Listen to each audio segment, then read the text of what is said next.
The Online Learning Center. I'm Coach Mark Evans. You're watching our video via the Evans Coaching YouTube channel.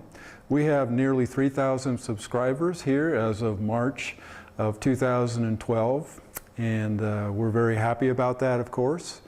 And we provide you swimming, cycling, and running, core stabilization kinds of exercises, but we primarily focus on the technique and coaching elements of swimming and cycling and running. The videos are intended for you to be watched as if I'm coaching you one-on-one. So for example, if you were in our swimming flume here up at near Lake Tahoe, we would not be actually in the water with you, but actually coaching you from the deck or from the track or via the rollers on a bike or any other way that we would deem appropriate for you in terms of what you do. Our focus is assessing movement. First of all, what we do is we assess movement, functional movement in terms of stability, mobility, and flexibility. And we do this with a long history of providing that kinds of service for almost 25 years. And I believe that focusing on technique without also looking at muscular weaknesses or restrictions in your mobility or flexibility, and also even core stability or local stabilizers, even more importantly, is less effective than actually just working on technique alone. And so with that, today we're going to talk about swimming. There's an awful lot of interest on swimming, and there are two areas that seem to have the most curiosity from many subscribers and people that view the videos. We've actually had over 1 million people look at our videos over the last few years, so we're very, very excited about that. But let me go ahead and quickly talk about one thing that I've done in other videos, but maybe perhaps I can update it a little bit, and that is breathing for swimming, freestyle swimming. And it begins with having good balance, of course, in the water. And there are methods for achieving that as well.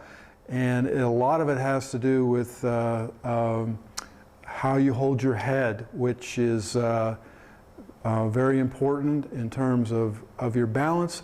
But for today's technique, we're looking at breathing.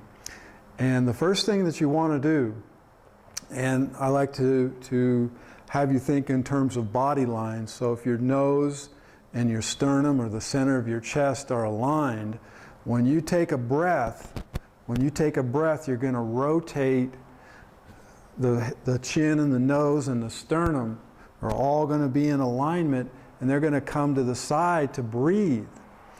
And so there's three things that we're going to talk about: is the physical alignment, the alignment of your body, how it rotates, and then the breathing, the inhalation and the exhalation. But the first thing is what I call an eye line or a goggle line or single goggle out of the water. And what we don't want is we don't want to have a separation between the sternum and the nose and the chin, as you can see in this shot here. We want to keep that more or less together as you're rotating to get your breath. If this is the water line, then I'm going to have just one goggle out of the water at that time. And it's very important. And now you could have a little separation towards the end to kind of turn your mouth. But there is a bow wave here when the water hits the top of the head. Your head's going to be in alignment with your ears. So there's just nice balance here, nice turn. And then there could be just a little separation from here at the end. But the less separation of your head from your sternum, or the center of your mass, or what we like to call proximal, things in the middle. Your swimming comes from the middle, so we just want to turn more in sequence or in a unified pattern together. And that's the first thing that you want to do. As far as breathing goes, there is a bow wave here as you're moving down through the water, so you don't need to turn your head very far. So if you'll just turn your head just enough and then look at the water, you can actually look and see where is the air. You can take a breath, and so what we'll do is we'll talk about how you do that. What we like to do is have a full inhalation, but that means not just in the chest, but more what is called diaphragmatic breathing, where you're expanding the stomach. And a great tip that I like to use is to have the athletes place their hands right on their chest or on the ribs and expand out and feel their hands move when they're on dry land or sitting. But that's what you're going to feel when you're swimming, is you'll take a full breath, your ribs, your lower rib cage will expand, and you'll get a full inhalation into your stomach and into your chest. Now, as far as breathing out, I like to see swimmers predominantly breathe out through the nose and just let the water let the air flow out naturally. You don't have to forcefully exhale the air, but just let it flow naturally. If you press the air out, you're going to get a little more hypoxic or lacking oxygen, and your breath control is going to be a little bit more difficult. So 3 things. Goggle line right there, turning symmetrically.